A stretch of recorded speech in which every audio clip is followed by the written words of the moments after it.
Nangyayari ngayon mismo. Susunod na, Most Requested Talent, Julie Ann San Jose.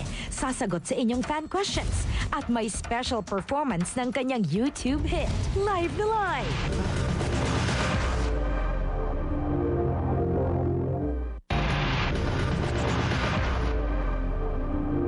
As a young and talented music artist, pinalakpakan ang bawat performance niya.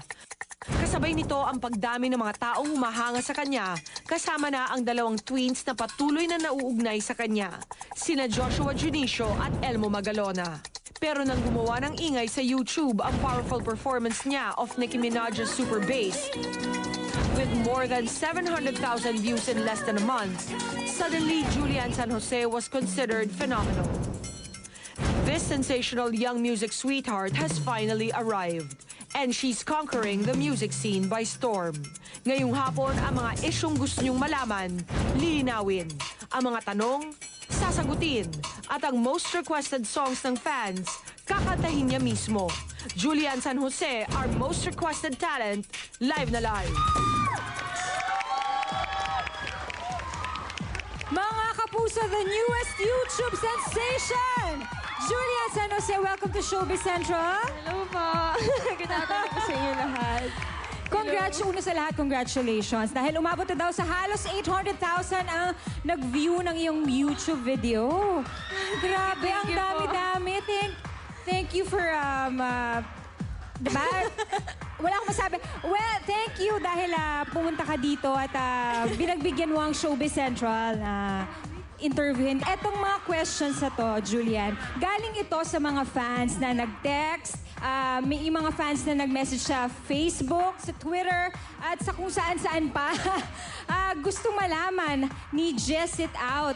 At pinag-uusapan ng sa Tampa, Florida, kung saan ay naka-world record 4 golds at 2 silver medals ang Philippine National Dragon Boat Team. Congratulations dyan. Hindi ba, teka lang, ito na yung tanong, hindi ba siya nahihirapang pagsabihan ng showbiz career niya at ang studies niya? Hindi ka daw ba nahihirapan? Kahit di ba, oo, mahirap talaga, di ba? Opo, syempre mahirap po talaga. Pero kailangan po talaga kasi priority ko rin po yung pag-aaral and gusto ko po talaga makatapos ng college. Tama yan, And at the tama same yan. time, nag-work po ako. Then, actually, nasanay na rin po ako kasi nga po, nag-regular school po ako ng high school. Then, well, actually, until now, nag-regular school pa rin po ako ngayong So college. far, di ba, nagtitaping ka, nagsushooting ka ng pelikula? Actually, tapos na po. Tapos Yes. na. Hindi ka Tapos naman na. nahihirapan? Yung, di ba, napupuyat ka, tapos pupunta ka sa school, nakakapagod. Paano yung studies mo? Paano mo siya hinahati-hati? Kasi po, ngayong SEM po nato, kumuha po ako ng 12 to 15 units. Pero sabi ko, okay na rin po yun. At least, mabawasan lang yung mga units na kailangan kong kunin para at least hindi na ako mahirapan pag kinuha ko ulit yun for the next SEM. Yun. Ang galing naman. Ang galing mo. Naku, good luck sa'yo. Eto pa, meron pa tayong tanong galing kay Teresa de la Cruz. Ano po yung nararamdaman mo nung ma-out of balance ka sa concert ni David Archuleta? Teka lang, ano ba nangyari dito? Bakit ka na out of balance? Na-excite ka ba? Nagmadali ka ba? Ano nangyari? Pakikwento nga. Kasi yung kanta ko po nun kasi is Decode ng Paramore. Then, parang nag-headbang po ako. Then, syempre, kasama po yun sa performance. So, Okay lang yun, sabi. Parang out of balance kasi po medyo mataas po yung heels ko noon. Tapos medyo nakakahilo sa stage. Then, medyo madulas po yung stage noon. Naiintindihan kita. Pareho tayong walang balance. Ako din walang balance. Eto namang next question natin galing kay Mickey Mante. Hindi ka ba nalulungkot dahil hindi ka nakasama sa Twin Academy? Ano Ay, hindi naman po. nangyari dito? Bakit hindi ka kasama? Hindi naman po ako nalulungkot. Well, actually, kasi may special participation naman po ako doon. So, wala naman pong dapat ikalungkot doon. Gusto mo ba silang imbitahan na manood ng Twin Academy? Basta po kung ano man po yun, surprise po yun. Okay. Surprise po yun. pala. Ito naman galing kay Elaine May Sandalo. Kung bibigyan ka ng chance magkaroon ng soap, sino ang gusto mong leading man? Gusto ko. Nagsisigawan sila, may sinisigaw sila. Sino daw gusto mo? Wala pa ko po maisip eh. Pero sino yung dream leading man mo? Si ano po, si Richard Gutierrez po. Richard Gutierrez. So, syempre, di ba?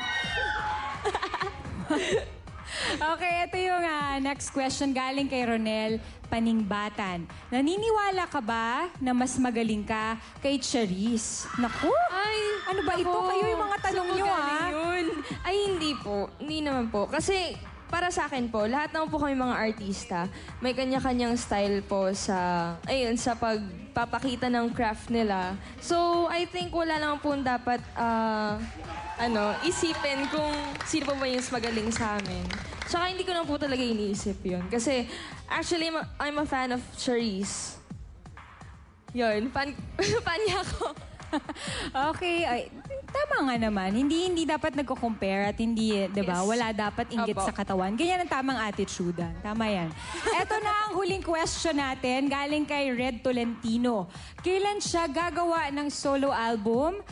Please rap and sing some parts of Super Bass by Nicki Minaj. Ako may request. Kailan ka ba gagawa ng iyong solo album? May upcoming album po ako as per GMA Records. Under GMA Yes. Records. Naku, aabangan namin Hello po, yan, Sir Joey. Julian. Hello, if you're Hi, watching. Sir Joey! Magbabalik po ang Showbiz Central! Yay! Thank you, Julian! Boom!